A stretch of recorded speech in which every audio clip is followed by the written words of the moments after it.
The flashing red and blue lights bounced off my house, reflecting in the glass of my half-empty beer bottle.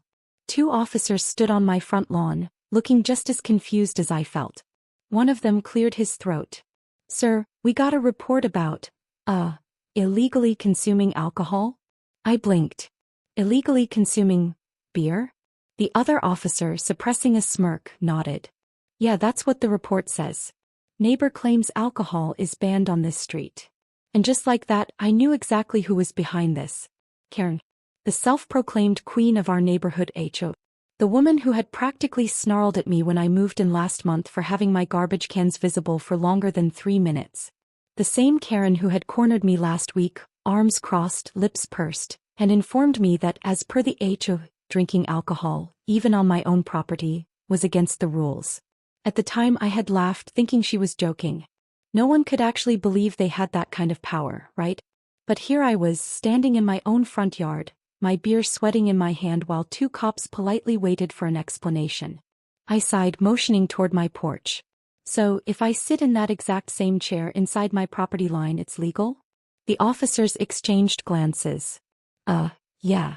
"So if I step back 3 feet and sit down, we're good here?" The first officer scratched the back of his head, clearly regretting his career choices. "Technically, yeah. I think we're good regardless, sir.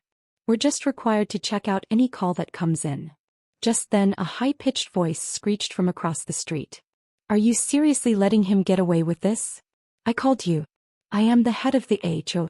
This is my neighborhood." Karen stormed toward us, her face twisted in fury, arms flailing as she pointed wildly at my porch like it was the scene of a crime. "This is an alcohol-free zone. It's in the bylaws. Arrest him."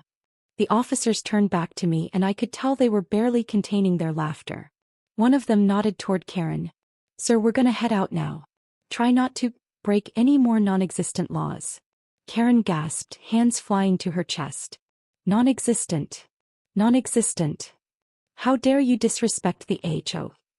I bit back a grin as the officers walked back to their car, shaking their heads. The moment they drove off, Karen wheeled on me. "You are defying the HOA. I will not tolerate insubordination." "I will." I took a slow sip of my beer.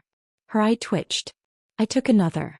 She let out an inhuman screech before storming off toward her house, slamming the door so hard a decorative wreath fell off. I exhaled, sinking into my porch chair, thinking maybe, just maybe, that would be the end of it. I was wrong. The next morning, a bright yellow HOA notice was taped to my door, screaming in bold red letters. "You are in violation of HOA policy. Immediate action required." Underneath, in Karen's unmistakably aggressive handwriting, was a personal note. "Alcohol is strictly prohibited in this neighborhood. I will be reporting your refusal to comply to the HOA board. Consider this a final warning." Final warning? I grabbed the HOA handbook I'd been given when I moved in, flipping through the pages. Nowhere did it say alcohol was banned. In fact, the section on prohibited activities only mentioned things like excessive noise, unkempt lawns, and unauthorized construction. There was nothing about alcohol. I looked across the street at Karen's house. The curtains twitched. He was watching. Waiting. I grinned. If she wanted a war, she had just fired the first shot. That weekend I decided to make a point. Not only did I sit on my porch and drink another beer, but I invited my buddy over. And he brought a cooler. Full of beer. We cracked them open, laughing loudly as we clinked bottles together, making sure to be just obnoxious enough that Karen would hear us from wherever she was lurking inside. It took less than 5 minutes. Her front door burst open like she had been shot from a cannon. "I will not tolerate this." I turned, feigning innocence. "Tolerate what?"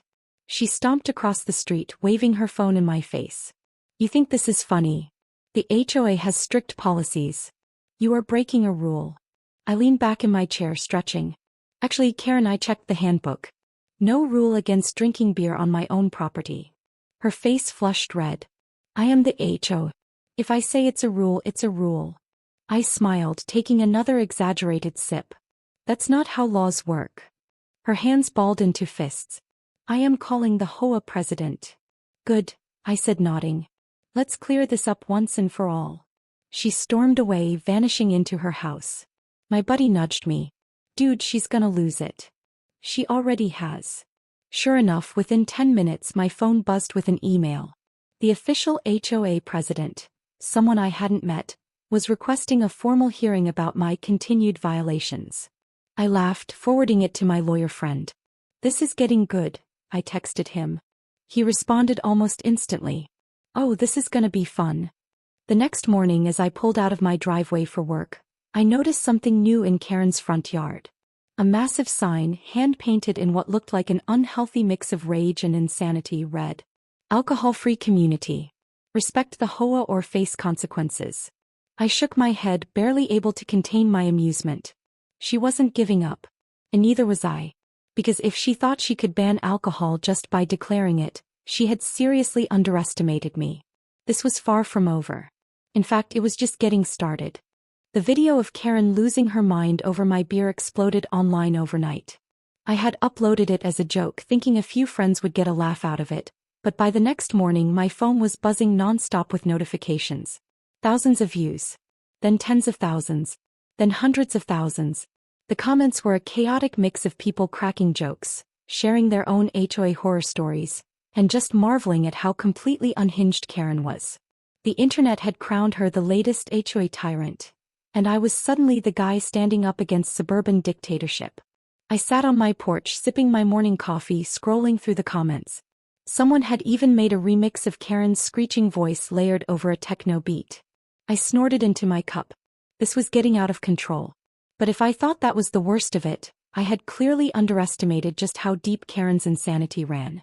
At exactly noon, a loud knock rattled my front door. I opened it to find a man in a stiff suit standing there holding a clipboard. His expression was carefully neutral, but his eyes flickered with something that looked like second-hand embarrassment. "Good afternoon, sir. I'm David, the HOA president. We need to have a discussion." I raised an eyebrow. "A discussion?" He sighed. "A mandatory HOA hearing, actually." I fought the urge to laugh. "Let me guess. Karen." His lips pressed into a thin line. "We've received complaints." I crossed my arms. "About me drinking a beer? And violating community guidelines," he added. I smirked. "Which guidelines?" David hesitated, flipping through his clipboard. "Well, according to Karen, there's a strict no-alcohol policy." I leaned against the doorframe. "Cool. Show me where that's written." There was a pause. David cleared his throat, flipping more pages, skimming the official HOA handbook. After a few moments of awkward silence, he finally admitted, "Well, there actually isn't one. Not officially." I gave him a slow, satisfied nod. "Thought so." David let out a long sigh, pinching the bridge of his nose. "Look, man, between you and me, Karen's a nightmare. She's been pushing to get this alcohol rule passed for months, but the board keeps rejecting it because it's ridiculous. That said, she's calling for an official meeting to discuss your pattern of disrespect. I have to go along with it." I shrugged. "Fine. Let's do it." The meeting was set for the following weekend. In the meantime, Karen doubled down on her crusade. The next day, I walked outside to find that my entire driveway had been covered in HOA violation notices. Dozens of bright yellow papers fluttered in the breeze, each one stating some vague offense.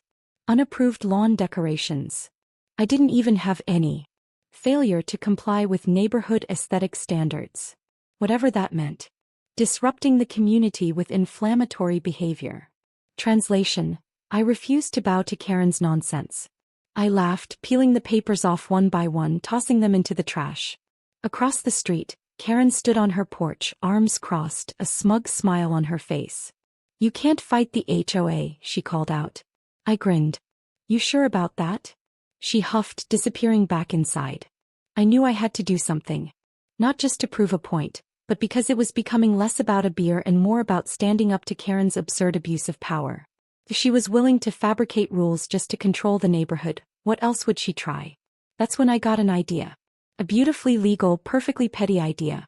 I did some research and found a loophole in the HOA regulations.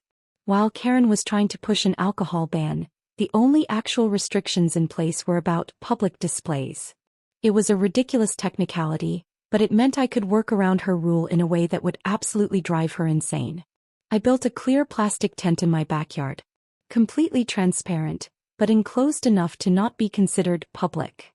Then I sent out invites to the entire neighborhood for a prohibition reenactment party. The response was overwhelming. It turned out I wasn't the only one fed up with Karen. Neighbors who had been suffering under her dictatorship for years were more than happy to join in. By the time the party rolled around, my backyard was packed with people, all laughing, clinking drinks together, celebrating their newfound rebellion. Karen, of course, lost her mind. She stormed over mid-party, red-faced, practically foaming at the mouth. "This is a direct violation of HOA rules," she shrieked. I leaned against the entrance of my plastic tent, sipping a beer. "Actually, it's not. See, this is a private structure, completely legal under HOA guidelines." Her eye twitched. "You are mocking the HOA." I shrugged. "Nah, just working within the rules." She let out a strangled noise of frustration before whipping out her phone. "I am calling the cops." I smiled. "Cool. Let's see if they care about a historically themed party in a legally compliant enclosure." She stomped off, fuming, but I already knew how this was going to end. When the cops arrived, they took one look at my backyard setup, listened to Karen's unhinged rant, and then asked me if they could grab a beer. Karen looked like she was about to explode. The officers gave her a final warning about filing false reports, then left. Karen didn't. She stood across the street, seething, watching the party continue, watching her power slip through her fingers. But I knew this wasn't over. Karen wasn't just going to let this go. She was going to come back harder, more desperate. And I was ready for it. The morning after the party, I woke up to something new in the neighborhood. A massive banner stretched across Karen's front yard, the words painted in thick, angry letters: "Alcohol is destroying this community. Respect the rules or leave." Below it, in smaller print, was an official-looking notice claiming that, as per HOA regulations, any homeowner who refuses to comply with neighborhood safety and moral standards may be subject to expulsion. I rubbed my eyes, making sure I was actually awake. Expulsion? That wasn't a thing. This woman had completely lost it. As I stepped outside to grab my mail, Karen appeared on her porch, arms crossed. "Hope you're packing," she called out, voice dripping with smugness. "Your days in this neighborhood are numbered." I sighed, shaking my head. "Karen, you don't have the authority to kick me out." She smirked. "Oh, but the HOA does. And I have sent an official complaint to the city council. They'll be investigating your property for multiple violations." Now that got my attention. City council? That was a whole new level of crazy. By noon, an official-looking car rolled up in front of my house. A man stepped out, clipboard in hand, wearing a city inspector badge. He introduced himself as Mr. Lawson and said he was here to conduct a formal review of reported property infractions. I already knew exactly who had reported me. As I led him around my house, I couldn't help but laugh at how ridiculous this had become. The guy was professional, but I could tell even he thought this was a waste of time. He checked my lawn, my porch, my backyard, and even peeked into my garage. There was nothing out of the ordinary. After finishing his inspection, he sighed and looked at me. "Sir, there's nothing wrong with your property." "Shocking," I said, voice thick with sarcasm. "However," he added, flipping through his notes, "since I'm already in the area, I do need to check the property of the individual who filed the complaint." I grinned. "Oh, that's gonna be fun." Together we crossed the street. Karen stood on her porch, watching us approach, arms folded. "I assume you're here to handle the problem?" she asked, tilting her chin at me like I was a piece of trash she wanted removed. Mr. Lawson cleared his throat. "Actually, ma'am, since you filed the complaint, I'll need to conduct a standard inspection of your property as well." Karen's smugness flickered. "My property?" He nodded. "Yes, ma'am. To ensure full compliance with city codes and HOA regulations." Her face twitched, but she quickly forced a smile. "Of course. I have nothing to hide." That was a lie. Within 10 minutes, Mr. Lawson had uncovered more violations than I could count. An unapproved addition to the back of her house. A shed built too close to the property line. Electrical work that wasn't up to code. It was a gold mine of violations. And the best part? Some of them were serious enough to warrant immediate fines. Karen's confidence shattered right before my eyes. This must be a mistake," she stammered as Mr. Lawson continued jotting down notes. "I'm afraid not, ma'am," he said. "I'll have to file a report with the city. You'll be receiving formal notices within the week." And you'll need to make these corrections immediately to avoid further penalties. Karen's mouth opened and closed like a fish gasping for air. This is harassment, she finally shrieked. Mr. Lawson barely blinked. No, ma'am, this is a routine inspection. I stood there, arms crossed, watching the meltdown unfold. Karen spun toward me, eyes blazing. This is your fault. I shrugged. Hey, you wanted to get the city involved. You got what you wanted. For the first time since this entire war started, Karen looked like she was genuinely about to cry. It was almost sad. Almost. The city inspector wrapped up his notes and left, and Karen stormed back inside without another word. I expected her to come back with some new ridiculous scheme, some fresh attempt to regain control, but for the first time since I moved in she went silent. Days passed. Then a full week. Then another. No new HOA notices. No screaming about rules. No cops showing up at my door. I had one. To celebrate, I decided to throw one last party. A victory barbecue. I invited the whole neighborhood, even people I barely knew. The turnout was huge. People brought food, drinks, music. For the first time, the neighborhood actually felt like a community instead of some weird dictatorship under Karen's rule. And just when I thought the night couldn't get better, the cops showed up again. Only this time they weren't here because of Karen. Hey, one of the officers said, stepping onto my lawn. Saw the invite and figured we'd stop by. You got any extra burgers? I burst out laughing, waving them over. Plenty to go around. As the party continued, I glanced across the street. Karen's house was dark. The curtains were drawn, but I could feel her watching. And then I saw it. A small sliver of light through the blinds. And in that light, the unmistakable shape of a wine glass. I grinned. So much for her alcohol-free neighborhood.